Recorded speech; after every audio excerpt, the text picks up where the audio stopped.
مرد اور عورت کی رکوع میں کیا فرق ہے؟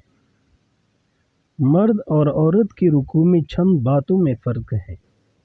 نمبر 1 یہ کہ مرد رکوع میں اتنا جھکے کہ سر، پیٹھ اور سرین برابر ہو جائے، اور عورت تھوڑی مقدار جھکے، یعنی صرف اس قدر کہ ہاتھ گھٹنوں تک پہنچ جائے، پیٹھ سیدھی نہ کرے۔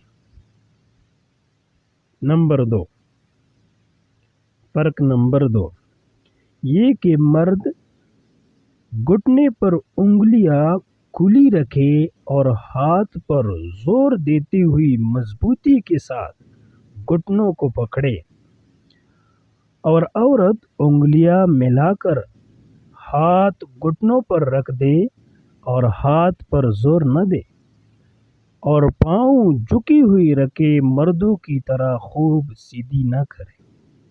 فرق نمبر 3 یہ کہ مرد اپنے بازوؤں کو پہلو سے بالکل الگ رکھے اور کھل کر رکوع کرے، اور عورت اپنے بازوؤں کو پہلو سے خوب ملائے اور جتنا ہو سکے سکڑ کر رکوع کرے۔